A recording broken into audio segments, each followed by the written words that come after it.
The Dirt with me, Mike Howell, an eKonomics podcast where I present the down and dirty agronomic science to help grow crops and bottom lines.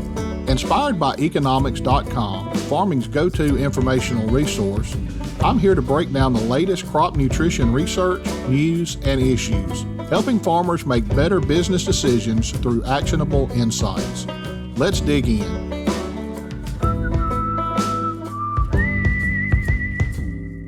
Welcome back to The Dirt. This is Mike Howell, Senior Agronomist with Nutrien. We're glad everybody's joining us today, and we have a special guest with us today. We have Dr. Antoni Mallarino. He's an agronomist with Iowa State University. Dr. Mallarino, thank you so much for joining us today. If you would, tell our listeners a little bit about yourself. It's a pleasure to do this with you. I'm a professor of research and extension here at Iowa State University, and I started my career way south in Uruguay, which is between Argentina and Brazil. So I was a professor there, and I started there being mainly focuses on research and teaching in fertilization of forages. But then when I work on my PhD and master and so forth, I came for a postdoc here in Iowa, and I work with mainly corn and soybean. So essentially since the early 90s, I have been working mostly on corn and soybean, and until about 1 year ago, mostly focusing on phosphorus, potassium, lime, micronutrients, and then phosphorus in relation to water quality. Those have been my emphasis. Since early last January, I am the only extension nutrient management faculty in the Department of Agronomy, so I had to be dealing with nitrogen too. So I have been very busy lately. I understand. It seems like a lot of our universities are getting into that situation. People are retiring and moving on, and we don't have as many professionals out there as we used to have. Yes, that's the case. Okay, Dr. Mallarino, let's get right to the dirt and jump in and start talking about potassium today. We're in the middle of a series. We have already talked about nitrogen and phosphorus, and potassium is the next one of the big three. If you would, kind of tell us what's the function of potassium inside a plant. Well, potassium is very important and is one of the three macronutrients together with nitrogen and phosphorus. That's because of the amounts extracted from the soil and amounts needed. The main role of potassium is being a cofactor or mediating enzymatic relations that relates to carbohydrate synthesis. And this includes starch or sugars, for example, like sugar beet, things like that, but also cell walls. So it is also important for strength, stalk and stem strength in plants and resistant to lodging and things like that. The other major role is as a mediator or regulator of the water relations in the plant, turgor pressure and stomata function and things like that, cell growth. It is key for all those issues. And one interesting thing is that potassium is not as much critical for cell division early and early growth of crops, although of course if there is a deficiency it is. But that's a major difference with nitrogen and phosphorus. So potassium sometimes, if there is a deficiency, can be fixed by early season applications of potassium. But it is very important, and we can see all the time when we see lodging in, say, wheat or cereals like that, or stalk breakage in corn, and then, of course, for production of sugars. Right. It's a vital part of our plant structure and helps to regulate a lot of things in the plant, as you mentioned. One thing that I forgot to say is there is no organic potassium. So even though it does all the things in the plant, it does this as a cation. And this is important because people tend to forget about that, because when they are considering, for example, nutrient availability in animal manures or crop residues, that for nitrogen and phosphorus, we have all these issues, with organic forms that may or may not be available and all that stuff. See, potassium is not part of any organic compound. So that's one reason that the recycling of potassium with crops and the availability from animal manure is essentially 100%, and the same as fertilizers. So that should be an important consideration too. Well, Dr. Mallarino, we've talked about nitrogen and phosphorus earlier and how they can move in the soil and move in the plants. Talk a little bit about potassium. Is it mobile in the soil, and is it mobile once it gets into the plant? Well, in the major fertility books, it's classified as an immobile nutrient, mostly together with phosphorus. In reality, it is a little bit more mobile than phosphorus, but still it's not too mobile. And for example, in sandy soils, it can be leached with excess rainfall very easily. But in soils that are loam or finer texture, seldom leaches is a problem. Now, because it is only a bit more mobile than phosphorus, we have all these issues related to the uptake, where is water in the soil, where are the roots, so it can be taken up. And even though you see it moves a bit more than phosphorus, in practice, sometimes it's the issue of the placement concerning to where the roots are and the soil moisture is more important than phosphorus because the amount of potassium that needs to be absorbed is much, much higher than phosphorus. So this is an important issue to be considered. And I'm glad you mentioned that it can be leached in the sandy soils. That's something we experience in my area down here on the Gulf Coast. We'll get these big rains and leach it out of these sandy soils. And we actually have growers that have to put out split applications of potassium just because they're leaching so much potassium. I'm glad you mentioned that for us today. Yes, that's not a problem here in Iowa where I work, but yeah, there are many areas, even here in the Corn Belt, that are kind of sandy, so that's an issue, yes. Okay, what forms of potassium can be available to be taken up by the plant? Well, that's one of the things that potassium is easy. The availability for crops or predict the availability is not easy, but the uptake is easy. It's just potassium, you see, the cation, free cation in the soil. So most of the fertilizers that are applied, the salts that are transformed into potassium, that of course is first in the soil solution, then can be retained in the soil and so forth. As I said, the potassium recycled from crop residues is very important, and it's just the cation. So that's the key. So there has to be sufficient supply of the ion in the soil. Now, when the potassium is applied to the soil, it is retained by the soil, which retained may not mean unavailable for plants, but sometimes it could be. The key is that the soil has to have this capacity of supply potassium ions to the soil solution as the plants begin the uptake. It's not as much as the amount in the solution, but that the soil needs to be able to react to absorption to supply this potassium to the soil solution, because otherwise we may have tremendous amounts of potassium in the soil, but the plants cannot get it. So if you don't mind, talk a little bit about some of the factors that could tie up that potassium or make it unavailable to the plant. Okay, this is the key issue because it's complicated and also affects the issue of the soil testing, you see, and testing for availability. We have essentially three major pools without going into details of chemistry or mineralogy, which is the potassium in solution. Then there is this potassium that is somehow retained by the soil. So part of it is called exchangeable potassium. The exchangeable potassium is weakly returned, and that pool is in a very fast equilibrium with the potassium in the solution. That means that we apply potassium, so that moves very fast to this exchangeable but still easily available form. And the other way too, as the plants begin to reduce the concentration in the solution, then some of this potassium exchangeable goes to the solution, okay? So that's easy and can be measured well. It has been measured for many years, and that's the basis of most of the soil tests that are in use in the world. And they are trying to estimate this exchangeable potassium in the soils. But then we have a fraction that it is retained by the soil, but it's not so easy in equilibrium with other more available pool, which people have been called for many years, soil chemists, non-exchangeable potassium. And I always thought that that is wrong. It's not a good name because initially was thought that actually it's non-exchangeable and then, of course, not available. But we are seeing more and more that it can go to the solution. So I like to call it slowly exchangeable potassium. Okay. And then we have, of course, the potassium in minerals that it may be available, over thousands of years or things like that.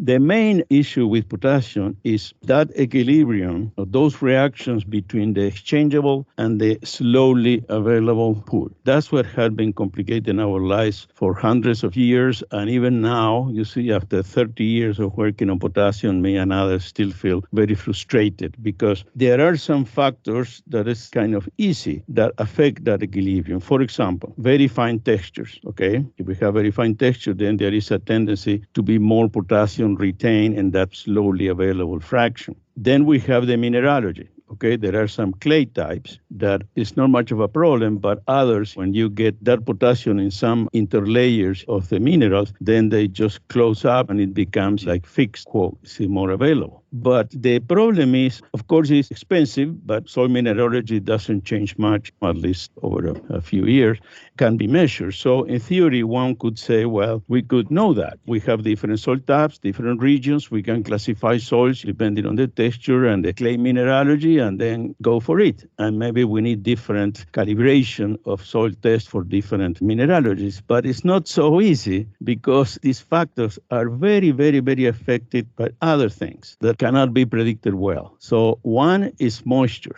relations in the field. We are seeing that mainly the type of alternating with saturated or dry conditions in the soil in the field, that affects incredibly in an important way what is really available or not and these processes. The other thing is how the soil sample is treated. Research here in Iowa and the United States in the 60s shows that when in some soils, when we take the soil sample and then it's dried in the lab in order to do the testing, that changes the dynamics of the potassium there. And then the soil test based on that dry sample is not as good. So we have been working with this moist test, things like that. Then the other thing that also complicates, and I know I'm talking too much now, but I said it was complex, is the recycling, you see, in relation to rainfall. If we have, say, for example, after you harvest corn, much of the potassium is in the stover, it's not in the grain. And then if it rains, you may have 150 pounds of potassium or kilo per acre or per hectare that is available. It's the same as if it were fertilizer. But if it is dry, then that doesn't recycle. So all these things make this evaluation of availability complicated and the answer of your questions complicated. Of course, we agronomists always say it depends. But this is one of those cases that most people accept this for nitrogen, because nitrogen availability is complicated because of the mineralization, the weather, all the stuff. Well, potassium can be as complicated as for nitrogen.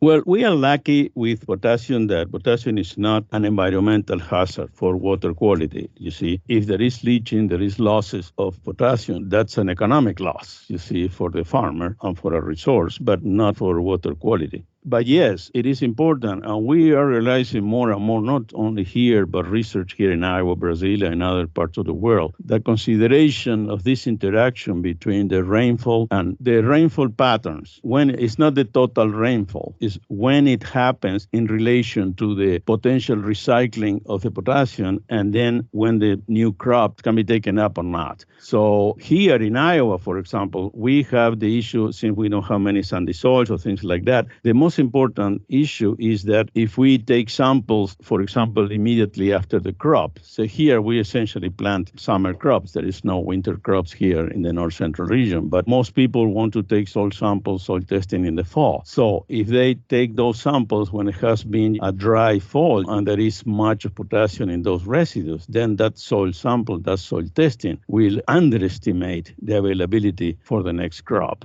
But, okay, so then we say, well, so in order to assess that, you need to wait on sample in the spring, just before the crop. But the issue we have here in Iowa, like this spring, which is very wet, people don't want to do that because, see, they don't have time actually to take the soil sample, get the results, and then go and apply fertilizer. When they can, the most important thing is plant. So these are the most important issues with the recycling here. Now, in terms of potassium leaching in sandy soils, that's important too. So, for example, it's common that corn may need 180, 200 pounds of K per acre or kilos per hectare. So if you have a sandy soil and you apply all that before planting, then if it rains, half of that is gone. So that's where you mentioned before, split applications is a good practice. Okay. And Dr. Mallarino, you mentioned that we had several different sources of potassium fertilizer. Go through some of the most common fertilizer sources, and if there's any difference in those sources, go through those as well, if you don't mind. Well, I like to say that potash is king. Potash, which is potassium chloride, is by far the most common fertilizer, and it's applied granulated, dry, and it is the most important fertilizer source all over the world, no doubt. Now, there are other potassium sources. For example, I have been doing, before the COVID-19 pandemic, I was doing all kind of international work in Argentina, and Uruguay and South America. They have all kind of mixtures, dry dry mixtures where they impart this potassium chloride, but also a mixture with other sources like nitrogen or phosphorus. Here in the United States, it's mostly applied as potassium. Now, here in the United States, we have also, it's very important, the liquids, but mainly for starters. You see, the liquid fertilizers are more expensive. They are very good sources, but are more expensive. So we have all kinds of starter liquid fertilizer here that they use other forms of potassium. Some have potassium chloride, but those have what is called a high salt index, so they need to be careful if they apply in furrow. The same thing, for example, with potassium thiosulfate, which is commonly used, but it has to be applied in very small amounts when applied in furrow. But we have other sources like potassium nitrate, potassium acetate. So all these forms. We do have a few crops that they don't like too much chloride, like tobacco, for example. So in tobacco, potassium chloride is a no-no. So they have to use potassium sulfate or things like that. But most of the extensive crops, that's not a problem. And in fact, chloride is needed. It's a micronutrient that is needed. So there is a variety of sources, but as I said, potash is king. Okay. Dr. Mallarino, you mentioned that you've been doing this type of work for over 30 years now. Give us a little bit of information about some of your most recent research on potash and what you're finding out. Well, it's my research, but also some other colleagues here, and also, for example, in Uruguay and in Argentina, we are working to that. But the main issue is that soil testing for potassium is far more uncertain than for phosphorus. I mean, we have some of those soils in some areas that are nice. You see that they have this type of clays that they don't fix much potash, so we don't have some of those issues. But in most parts of the world, like Iowa, that we have different mineralogies. So the issue of classifying soils according to mineralogy or texture and then having a different calibration for the common soil test that we use, you see, in theory is nice, but often does not work, you see, because we have all these different interactions, as I mentioned. So one of the things that I have been working for years is on a moist test. You see, when we sample soils and we dry the sample, usually at about 35, 40 degrees centigrade, when we have this type of clays like smectite, vermiculite, things like that, drying the soil samples really screw up the amount extracted does not represent really what will be available in the soil.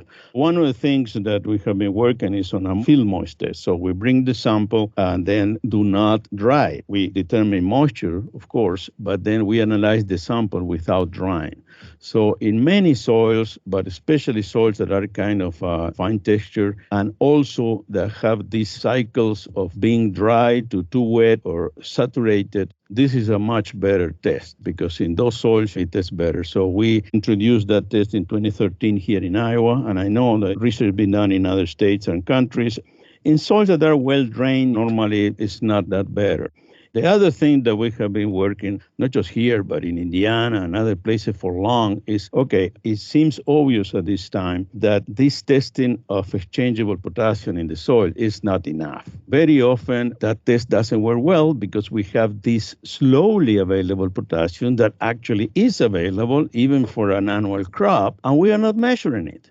Now, the problem is that there are methods, very old, 50, 60, 70 years old, to measure the total non-exchangeable potassium. But the key is not that total. The key is what is the most reactive fraction of that slowly exchangeable potassium. And we are struggling with that. I can tell you that I'm frustrated. We don't have a solution. We do have one. It's called the tetraphenate boron test. And instead of having a long time of digestion, we digest it for about 10 minutes. And that measures what is the most reactive, slowly exchangeable potassium. So my grandiose plan was, because this test is expensive here, for example, it may be $20, $25, so nobody will use in a routine test situation. We say, okay, what if we study this and we classify soils according, not in relation only to mineralogy, only to texture, but not the total slowly exchangeable K, but the partially extractable K.